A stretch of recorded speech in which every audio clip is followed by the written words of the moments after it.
마가복음 4장 35절에서 41절 말씀. 그날 저물 때 제자들에게 이르시되 우리가 저편으로 건너가자 하시니 그들이 무리를 떠나 예수를 배에 계신 그대로 모시고 가매 다른 배들도 함께 하더니 큰 광풍이 일어나며 물결이 배에 부딪혀 들어와 배에 가득하게 되었더라. 예수께서는 고물에서 베개를 베고 주무시더니 제자들이 깨우며 이르시되 선생님이여 우리가 죽게 된 것을 돌보지 아니하시니까 하니 예수께서 깨어 바람을 꾸짖으시며 바다더러 이르시되 잠잠하라 고요하라 하시니 바람이 그치고 아주 잔잔하여지더라. 이에 제자들에게 이르시되 어찌하여 이렇게 무서워하느냐 너희가 어찌 믿음이 없느냐 하시니 그들이 심히 두려워하여 서로 말하되 그가 누구기에 바람과 바다도 순종하는가 하였더라. 아멘. 안녕하세요. 승리하사 가족 여러분 그리고 강성성경연구원 여러분, 오늘은 마가복음 4장 35절에서 41절 말씀을 자연을 지배하시는 예수님을 모시고 항해하는 성도가 되자라는 제목으로 함께 나누는 시간을 갖도록 하겠습니다. 자, 35절 말씀입니다. 그날 저물 때에, 자, 예수님께서는 계속 어떤 사역을 하고 계시죠? 제자들에게 가르치시고 선포하시고 고치시는 일을 보여주고 계십니다. 항상 하나님의 말씀을 가르치시고 천국 복음을 선포하시고 연약한 사람들을 고치고 계세요.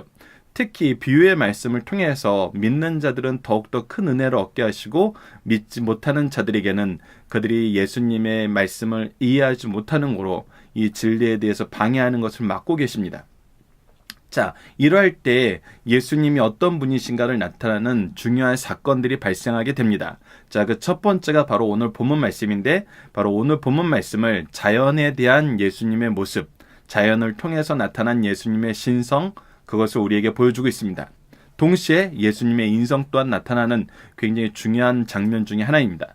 자, 35절 말씀을 봅시다. 그날 저물 때에 제자들에게 이르시되 우리가 저편으로 건너가자 하시니, 예수님이 주로 사역을 하실 때 많은 사람이 몰려오는 거로 배에 오르셔서 배에서 말씀을 전하는 일을 많이 하셨어요. 그래서 이 배에 타고 있는 상태에서 제자들에게 반대편으로 건너가자 이렇게 말씀하신 거예요. 자, 그래서 그들이 무리를 떠나게 됩니다. 예수님께서는 사람들이 항상 환호하고 따르고 예수님을 높이려고 할 때 그 무리들을 떠나는 모습을 자주 보여주고 계세요. 왜 떠나셨습니까? 아직은 예수님의 때가 아니기 때문이에요. 무슨 때입니까? 바로 하나님이 정하신 구원의 때이죠. 이 구원의 때가 오기 전에 예수님이 사람들 앞에 나타나셔서 예수님 메시아이심을 되도록이면 드러내지 않으시고 사람들의 성김과 사람들의 찬양을 받기를 원하지 않으시고 조용히 겸손하게 다른 곳으로 가셨던 이유는 뭐였죠? 우리가 이미 앞에서 살펴봤던 것처럼 지금 이 당시 사람들은 예수님을 왕으로 만들려고 그러고 있어요. 정치적인 왕, 정치적인 구원자로 보고 있어요. 하지만 하나님께서 우리에게 약속하신 구약에 예언된 예수 그리스도의 모습은 뭐냐면 죄로부터 자유하게 되는 거예요. 그거는 창세기 3장 15절 첫 번째 복음에서부터 시작하여서 꾸준히 이어져 오는 하나님의 메시지였습니다. 하나님의 약속이었어요. 하나님의 우리에게 주시고자 하시는 구원의 본질이었습니다. 그렇기 때문에 항상 이 사람들의 환호와 사람들의 기대 속에서는 떠나는 예수님을 볼 수 있었습니다. 자, 그때 어떤 일이 발생합니까? 예수를 배에 계신 그대로 모시고 가며 다른 배들도 함께 하더니 37절을 보면 큰 광풍이 일어나며 라고 얘기하고 있습니다. 근데 이 배에 큰 광풍이 일어나게 됩니다. 우리가 좀 이따 중심 사상에서도 보게 됐지만 하나님의 일을 한다 그래서 우리가 하나님의 역사의 놀라움을 경험했다 그래서 우리에게 시련과 고통이 사라지는 것은 아니에요. 우리에겐 항상 시련과 고통이 있을 수 있습니다. 광풍을 만날 수 있어요. 하지만 우리가 기억해야 되는 것은 광풍을 만나는 거냐 만나지 않느냐가 중요한 것이 아니라는 거예요. 우리가 하나님을 믿는 삶을 산다 그래서 우리가 항상 행복한 삶을 사냐 아니면 이것 때문에 우리가 더 괴로운 삶을 사느냐, 이것이 항상 우리에게 나타나는 거지만 이것이 중요한 것이 아니라는 거예요. 그래서 이것을 가지고 우리의 인생이 결정돼서는 안 된다는 거예요. 이것을 가지고 인생이 결정되는 모습은 우리가 이미 이번 주 말씀을 통해서 배웠던 것처럼, 씨 뿌리는 비유를 통해서 봤던 것처럼, 자갈밭에 떨어진 것을 봤을 때 그가 어려운 일이 있고 힘든 일이 있을 때 오히려 하나님을 떠나게 되는 것을 볼 수 있어요. 이것은 무엇을 모르는 거냐면 하나님의 말씀도 하나님의 능력도 모르는 것입니다. 왜 그러냐면 하나님께서는 우리를 이 고난에서 이기게 하세요. 그리고 이기는 과정 속에서 더더욱 누구를 알게 하시냐면 하나님을 알게 하세요. 하나님 앞에 겸손하게 하세요. 즉 우리가 인생을 살면서 우리가 편안하게 사느냐 환난 가운데 사느냐가 중요한 것이 아니라 하나님은 항상 우리한테 무엇을 얘기하시냐면 하나님 앞에 겸손할 준비를 하라 그러고 겸손할 때가 되었을 때 이 겸손함을 실천하라 그래요. 그래서 우리가 잘 되었을 때에도 우리가 그 다음에 가시떨기에 떨어진 씨앗처럼 우리가 내 것을 위해서, 내 것이 적어지는 것을 위해서, 내 부를 위해서, 내 욕망을 위해서 이 말씀을 버리는 것이 아니라 주신 분도 하나님이시오, 거둬가시는 분도 하나님이시라는 이 욥의 고백처럼 우리가 이 말씀을 실천하게 된다는 것입니다. 그렇기 때문에 우리는 항상 하나님의 것을 보게 돼요. 그렇기 때문에 광풍이 오느냐 안 오느냐가 중요한 것이 아닙니다. 근데 제자들은 이 일에 대해서 어떻게 보고 있습니까? 38절을 봅시다. 예수께서는 고물에서 베개를 베고 주무시더니 예수님은 주무시고 계세요. 자, 오늘 이 장면에서 38절과 39절에서는 예수님에 대한 중요한 사실 두 가지를 알려주십니다. 예수님은 분명히 육체의 몸을 입고 이 땅에 오셨어요. 어머니에게서 태어난 인간의 몸을 가지고 이 땅에 오셨어요. 그래서 피곤하셨어요. 왜 피곤하셨어요? 예수님이 쉴 시간이 없었어요. 제자들의 사역도 쉴 시간이 없었어요. 많은 사람들이 찾아오고 예수님을 필요로 했어요. 그에게서 하나님 나라의 복음 듣길 원했고 하나님 나라의 말씀을 듣길 원하였고 이 자기의 연약함이 고침을 받길 원했어요. 예수님은 이것을 외면하지 않으셨어요. 그래서 연약한 몸을 입고 계시기 때문에 피곤하여 주무실 수밖에 없었어요. 그러나 지금 광풍을 만나자 제자들은 이 피곤한 예수님을 깨우기 시작합니다. 예수님을 찾아야 돼요. 찾을 수 있어요. 근데 그 찾는데 그 믿음이 잘못된 믿음이라는 것입니다. 자, 봅시다. 제자들이 깨우며 이르되 선생님이여 우리가 죽게 된 것을 돌보지 아니하시나이까 하니, 자, 이 말씀을 보면 원문에서도 많이 나타나는 것이고 오늘 우리가 이 한글 성경에서도 나타나는 것인데 뭡니까? 왜 우리를 돌보지 않으세요? 라고 하면서 오히려 예수님을 책망하면서 예수님께 힘문하는 것입니다. 어떻게 이런 과정에서 주무시기만 할 수 있어요? 잠만 자실 수 있어요? 우리를 돌보시고 우리를 위해서 우리와 함께 수고하셔야죠. 이들이 지금 39절 이후에 나타나는 특히 41절의 말씀을 보면은 예수님이 이 일을 해결하실 수 있을 거라고 상상하지 못한 것 같아요. 만약에 예수님께서 바람과 바다도 순종하게 하시리라는 이 확실한 믿음이 있어서 예수님을 깨웠다면은, 예수님을 찾았다라면은 그들이 두려워하지 않았겠죠. 근데 그들은 두려워했어요. 즉, 이것은 내가 어려울 때 왜 너만 편하게 쉬냐는 거예요. 이것은 오히려 비난을 하고 있는 거예요. 자, 그때 예수님이 어떻게 하세요? 39절을 봅시다. 예수께서 깨어 바람을 꾸짖으시며 바다더러 이르되 잠잠하라 고요하라 하시니 바람이 그치고 아주 잔잔하여지더라. 자, 자연은 우리가 어찌할 수 없는 존재라고 사람들은 생각할 수밖에 없어요.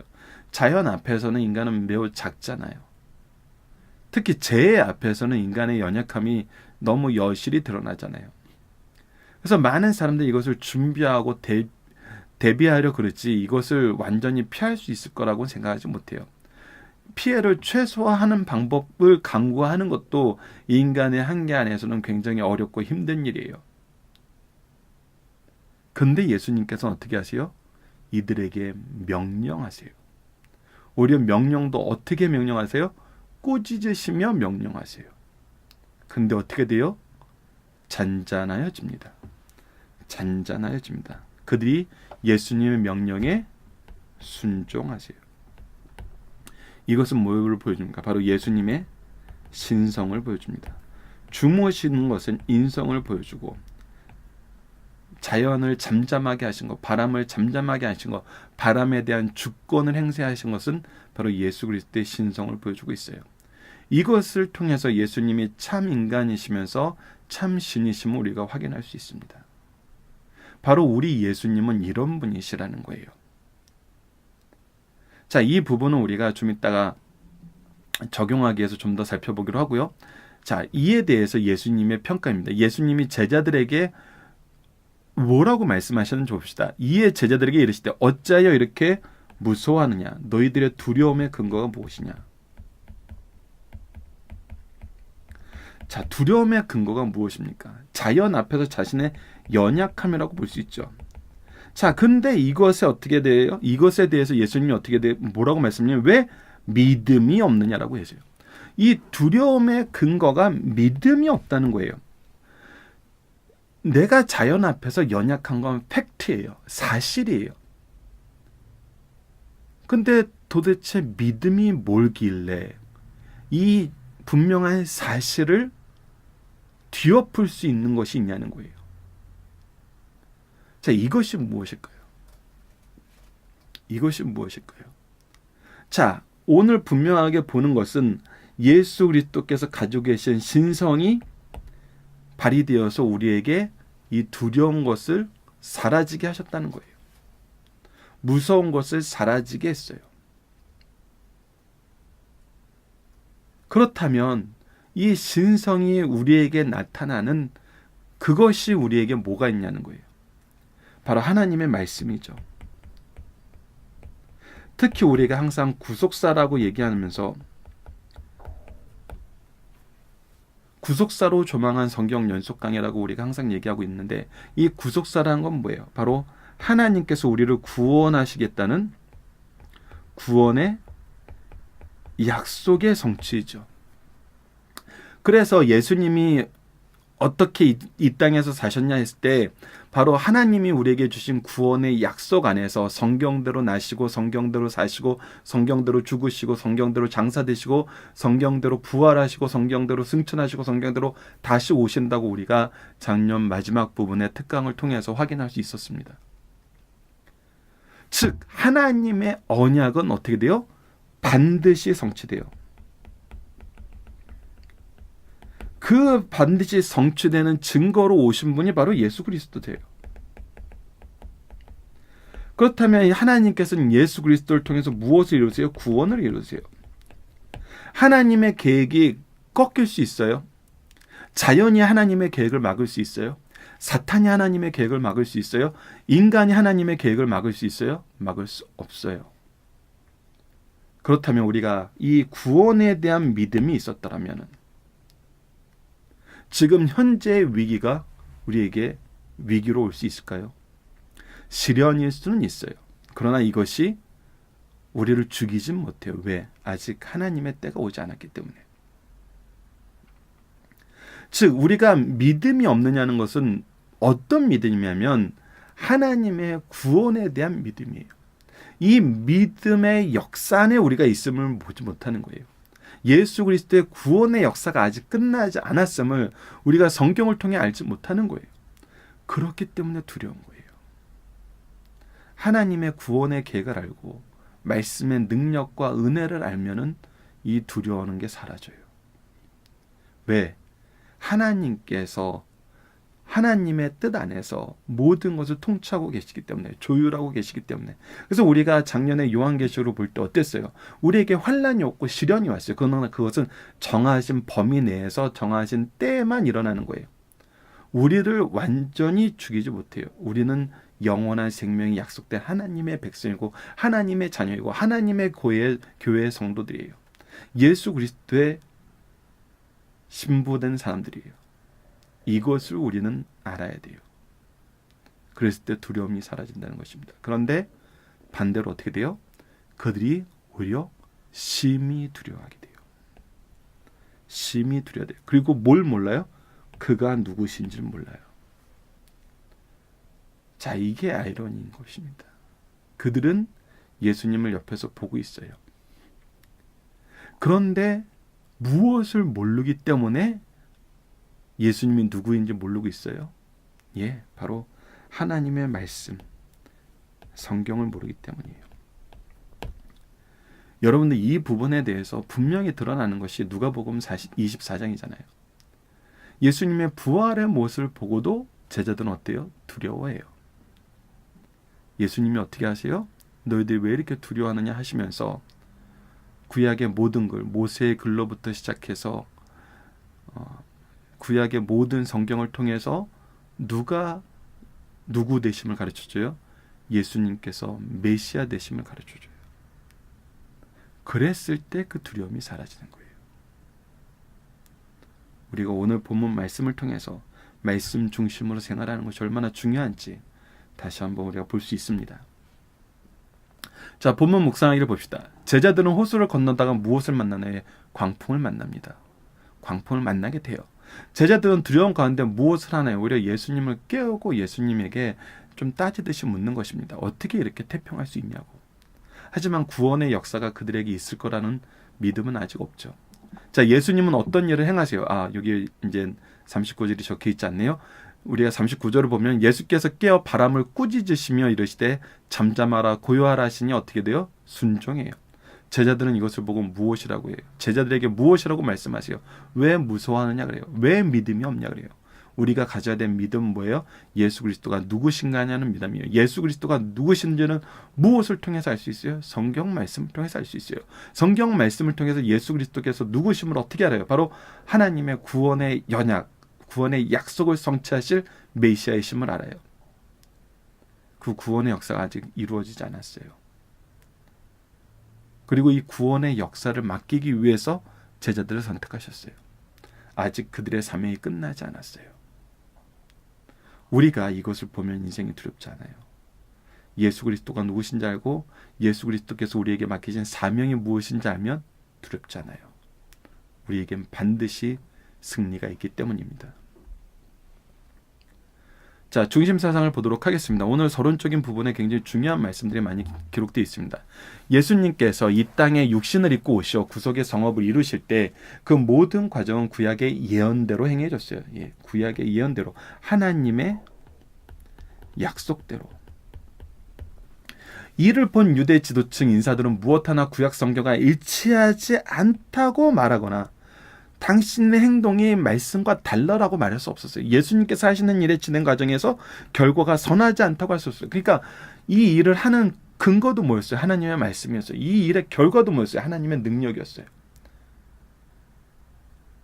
그래서 이 부분에 대해서는 반론의 여지가 없었어요. 그러나 이들이 예수님을 메시아로 영접하는 것은 무엇을 막는 거예요? 무엇을 거절하는 거예요? 그들의 장로들이 유전, 조상들 때부터 세로는 전통 안에선 그래서 불가능한 것이 돼버렸어요. 왜? 이것이 하나님 말씀하고 배척되니까. 자, 우리가 정말 이 씨 뿌리는 비유가 왜 기본적인 비유임을 분명히 얘기해 줍니다.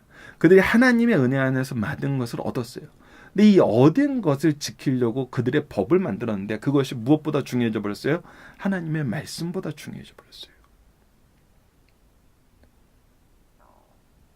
이유는 그들이 예수님을 메시아로 받아들이기 위해서는 지금까지도 예수님이 그림자인 구약의 제도를 발전적으로 해체해야 되기 때문이에요. 자, 이 부분은 우리가 잘 이해해야 돼요. 하나님의 목적은 우리가 하나님의 백성으로 구원에 이르는 거예요. 하나님과 함께하는 거예요. 그렇기 때문에 우리가 신랑의 사진이 있거나 신랑을 바라볼 수 있는 어떤 상징이 있고 약속된 무엇이 있었더라면은 신랑이 왔을 때는 그것들이 이제 더 이상 필요한 것들이 아니에요. 이제 우리 신랑하고 함께 살면 돼요. 사실 결혼을 해보면은 그런 부분이 있잖아요. 결혼식이 아름답고 좋아 보이죠. 하지만 그 결혼식을 보고 사는 건 아니잖아요. 우리의 인생은 정말 부부가 함께함으로써 가정을 이루게 되고 그 가정 안에서 역사하시는 이 가정을 위해서 일하시는, 가정을 통해서 일하시는, 가정이 하나님의 교회 되고 하나님의 나라 되기 위해서 일하시는 하나님의 은혜 안에서 살게 되잖아요. 그런데 우리가 뭐 계속 과거의 것에 매달려서 그것이 우리의 현재를 거절하게 만든 이유는 되지 않잖아요. 그래서 구약의 제도를 발전적으로 해체한다는 것이 무슨 의미인지 우리가 알아야 돼요. 히브리서 9장에서 이 부분에 대한 내용이 잘 설명되어 있죠. 성령이 충만한 바울 사도나 다른 사도들은 이것을 이해하고 믿을 수 있어 우리에게까지 전해왔어요. 자, 이 부분에 차이가 있는 거예요. 특히 사도 바울은 이것을 극단적으로 보여주는 사람이죠. 얼마나 예수 그리스도를 핍박했던 사람이 얼마나 예수 그리스도로 인하여 변화되었는지를 우리가 볼 수 있었어요. 하지만 예수님 당시 지도자들은 신령한 눈이 어두워 이것을 할 수 없었어요. 영적 눈이 어떤 거예요? 영적 통찰력이 있어야 돼요. 물론 예수님이 말씀을 전하시던 당시에는 예수님의 동생들과 제자들도 예수님 진리에 대해서, 복음에 대해서 확실하게 알지 못했어요. 오늘 본문에서도 그것이 나타나죠. 그래서 속히 메시아성을 증명하라고 독촉하셨어요. 이에 예수님은 비유로 천국의 비밀과 자신의 계시가 점진적으로 알려져야 함을 말씀하고 계십니다. 자, 이제 예수님께서 세 가지 기적을 행하심으로 자신의 메시아성을 증명하세요. 자, 이거의 첫 번째가 바로 오늘 본문 말씀입니다. 이 세 가지는 자연과 악기와 사람의 생명에 대한 지배권을 누가 가지고 계시다? 예수 그리스도께서 가지고 계시다는 거예요. 즉 예수 그리스도의 신성과 그의 메시아 되심을 나타내고 있다는 거예요. 성경에서는 예수님의 이적을 기사와 표적으로 구분합니다. 대체로 기사는 자연에 대해서, 표적은 인간에 대한 이적을 얘기하는 경우가 많아요. 이 세 가지 이적은 모두 죽게 된 이 위기에 처했을 때 예수님께 호소함으로 이루어졌어요. 호소할 때 주님께서는 죽음 직전에서 창조주의 권능으로 우리를 구출하여 새 생명을 얻게 하세요. 이것이 바로 구속사의 모습이죠. 예수 그리스도께서 이루실 구속의 모습이에요. 자, 이제 중임사상 하나씩 보도록 하겠습니다. 여러분 책 97페이지에 기록되어 있습니다. 자, 예수님은 혈육을 가진 인간이기 때문에 휴식이 필요했다는 거예요. 반드시 예수님은 인성을 가지고 계신 분임을 우리가 알고 있습니다. 동시에 무엇이 있었어요? 신성이 있었어요. 그래서 예수님은 이 육체의 몸을 입고 오셨기 때문에 우리를 위해서 단번에 드린 영원한 제사의 제물과 제사장이 될 수 있었어요. 그것이 바로 히브리서 9장 26절에서 28절에서 우리가 자주 확인하던 내용입니다. 자, 두 번째, 예수님을 모시고 함께 가는 제자들은 뜻하지 않은 시련이 닥쳐와 근심과 걱정에 사로잡힐 수 있어요. 자, 이 부분입니다. 이 부분의 내용을 한번 읽어드릴게요. 이때 성도들은 고난의 참 의미를 깨닫게 돼요. 고난이 우리에게 와요. 오지 않는 것이 아니에요. 고난이 올 때 그 의미를 알아야 된다는 거예요. 자신이 아무리 훌륭한 위치를 확보한다 할지라도 사람들이 아무리 우리를 따르고 우리에게 환호하고 우리가 그들의 기대를 100%, 200% 충족시키는 그런 사람에 대해서 우리가 높아지는 것 같고 우리가 성공하는 것 같고 우리가 잘 되는 것 같더라도 시련은 와요. 근데 이때 어떻게 해야 돼요? 이때 우리는 하나님 앞에 모든 우리보다 더 크다고 보이는 존재들, 즉 자연 앞에 우리의 연약함을 알게 돼요. 특히 하나님 앞에 연약함을 알게 돼요. 하나님 앞에 연약함을 알게 되는 건 무엇으로 나타나요? 하나님께 간구함으로 나타나요. 우리가 의지하고 매달리고 신뢰할 분은 하나님밖에 없음을 알게 돼요. 그래서 우리는 무력한 존재임을 깨닫고 우리의 교만을 버리게 돼요. 그래서 시련과 고난은 이것 자체가 문제가 아니라 우리가 이것을 당했을 때 무엇하지 못하는 게 문제예요. 교만하여서 하나님 앞에 무릎 꿇지 못하는 게 문제예요. 시련과 고난은 문제가 아니에요. 그거는 하나님께서 이기게 하세요. 중요한 거는 하나님께 무릎 꿇느냐예요. 하나님께 회개하는 사람이 되냐는 거예요. 말세의 특징은 뭐예요? 우리가 요한계시록 9장에서 봤던 것처럼 회개하지 못함이에요. 오히려 자신의 죄를 더 많이 짓는 거예요. 자, 마지막 세 번째, 예수님이 가지신 창조주로서의 위대한 능력을 발견하게 된다는 것입니다. 이것이 우리가 경험하는 거예요. 시련과 환난 속에서 우리가 겸손히 하나님께 무릎 꿇을 때 우리는 무엇을 봐요? 하나님의 놀라운 능력을 발견하게 되고 그의 구원의 역사를 보게 돼요. 그리고 이것을 우리가 전하는 은혜의 통로가 됨을 하나님께서 가르쳐 주세요. 그렇기 때문에 우리는 하나님 앞에 무릎 꿇는 것을 중요하게 생각하고 예수 그리스도가 누구신지 알고 우리에게 맡겨진 사명이 무엇인지 아는 것이 우리 인생에 굉장히 중요한 것입니다. 자, 본문 다짐입니다. 예수님을 모신 자들에게도 풍랑이 옵니까? 예, 옵니다. 당연히 옵니다. 왜? 우리를 싫어하는 자들이 있잖아요. 우리를 미워하는 자들이 있잖아요. 어떤 사람이 우리를 싫어하고 어떤 사람이 우리를 미워해요. 우리를 통해서, 하나님의 말씀을 통해서 그들의 죄악이 드러났을 때 우리를 미워해요. 하지만 동시에 어떤 사람도 있어요. 회개하는 사람들도 있어요. 그렇기 때문에 우리가 이런 일을 당할 때, 환난을 당할 때, 풍랑을 맞을 때 무엇 해야 돼요? 오직 하나님을 바라봐야 돼요. 하나님의 약속을 바라보고 하나님의 주신 믿음과 소망 안에서 담대히 나가야 돼요. 이것을 가르쳐준 것이 요한계시록의 핵심이었습니다. 자, 두 번째, 풍랑은 인생에게 무엇을 하게 하나요? 오늘 본문 말씀에서도 우리가 중심 사상에서 봤던 것처럼 하나님 앞에 겸손하게 하는 것임을 우리가 깨닫게 됩니다. 예수님이 제자들을 책망하신 내용은 무엇입니까? 그들의 믿음이 없음이었어요. 왜? 믿음이 없기 때문에 두려워했던 것이었어요. 다시 한번 강조하지만 하나님의 뜻을 알고 하나님이 우리에게 맡겨진 사명을 알면은 우리는 어떻게 돼요? 두려워하지 않아요. 이것이 바로 믿음입니다. 자, 본문 말씀과 함께 예수님께서 참 사람이시고 참 신심을 나타내는 성경은 어디인가요? 자, 그리고 우리는 이것을 어떻게 고백하고 어떻게 가르치나요? 자, 이것의 질문이 약간 여러분들께서 막상 이렇게 다시 한번 강좌를 만들면서 보니까 이걸 약간 캐치하기 힘들겠다라고 생각이 되는데, 이거 오늘 본문 말씀에서 우리가 찾고 싶은 것은 뭐냐면 바로 이 고백이란 부분에 키포인트가 있습니다. 바로 우리의 신앙 고백 안에서 예수님이 참 사람이고 참 신이심이 어떻게 나타났죠? 바로 동정녀 탄생은, 성령으로 말미암은,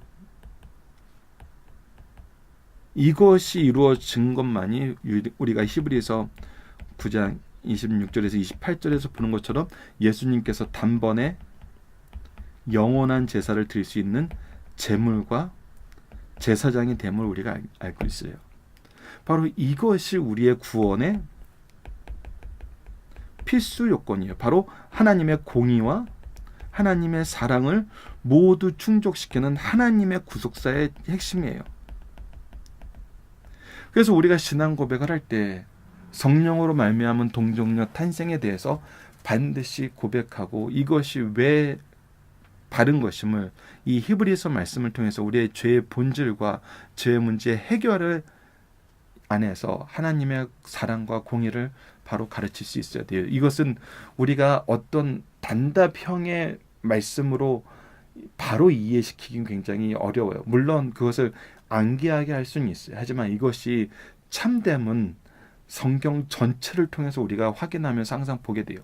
우리가 마가복음 말씀 안에서도 예수님의 신성과 인성의 모습이 어떻게 나타나는지를 보고 예수 그리스도의 구속사 되심을, 구세주 되심을, 그의 메시아 되심을, 우리가 그 안에서 맡은 사명이 있음을 계속해서 확인하는 것처럼 우리의 신앙 고백 안에서 우리는 이것을 성경 전체를 통해서 계속해서 확인해 나가고, 특히 우리는 언약 신학적인 관점에서 하나님의 구약의 모든 언약이 예수를 그리스도를 통해서 어떻게 성취되고 우리에게 어떻게 적용되고 우리를 어떻게 나아가게 하는지를 항상 보고 이것을 나누면서 가르칠 수 있어야 됩니다.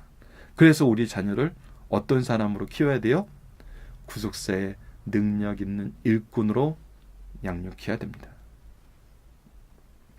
자, 오늘 우리가 함께 기도할 제목은 바로 이것입니다. 하나님, 성경 말씀을 통해 예수 그리스도의 양성, 신성과 인성을 바로 이해하고 바로 믿고 바로 전하여 잘못된 주장을 분별하게 하여 주소서. 마지막 때에 바로 적그리스도라든지 거짓 선생들이 나타나서 이 부분을 계속 흔듭니다. 우리가 말세 때라고 했을 때 이 말세에 대한 세 가지 성경적인 견해를 항상 봤어요. 바로 개인의 죽음이 첫 번째 종말이고, 두 번째는 한 시대의 종말이에요. 세 번째는 예수님께서 다시 오실 때 일어나는 역사의 종말이에요. 이 각각의 종말 때 이 거짓 선생들이 예수님의 신성과 인성을 가지고 장난질을 칩니다. 이것이 거짓이라 그러거나 이것이 아직 성취되지 않았다 그러거나 자신이 또 재림 예수라 그러거나, 그러면서 하나님의 구속사역이 아니라 자기의 배를 채우기 위해서, 자기를 드러내고 자기를 높이기 위해서 가장 거짓말로 우리를 유혹해요. 그때 우리는 예수 그리스도의 신인 양성을 바로 이해하면서, 이것을 바로 이해한다는 것은 무엇을 이해하는 거예요? 하나님의 구속사를 이해하는 거예요. 하나님의 구속사를 이해한다는 것은 무엇을 보게 해요? 그 안에서 우리에게 맡기신 하나님의 은혜를 먼저 보게 하고, 그 은혜 안에서 우리에게 맡겨진 사명을 보게 해요. 그리고 이것이 교회 안에서 그리스도로 머리를 삼는 교회 안에서 하나가 됨을 보게 해요. 그래서 질서 있고 하나님의 은혜와 사랑이 있고 하나님의 덕이 넘치는 교회와 가정이 되게 합니다. 그래서 우리가 이것을 바로 아는 것이 첫 번째입니다. 이 일을 위해서 우리가 기도하며 이것을 바로 가르칠 수 있도록 노력하고, 이러한 일을 할 때 필요한 모든 것을 우리가 함께 만들어 나가는 것이 강성성경연구원의 사명입니다. 여러분들 앞으로 강성성경연구원을 통해서 나오는 모든 교재를 통해서 이 부분을 연령대별로 잘 교육시키시고, 특히 승리의 삶이 지금 중고등 아이들이 보기에도 문답 형식으로 되어서 보기에도 적정한 수준으로 편집이 되었습니다. 이것을 가지고 여러분들이 계속 교육을 이루어 나가면서 참된 그리스도인으로서 말씀 중심된 교육이 이루어지길 기도합니다. 그리고 이런 일에 대해서 기도 제목이 있는 분들은 댓글로 남겨주시면 함께 기도하도록 하겠습니다. 감사합니다.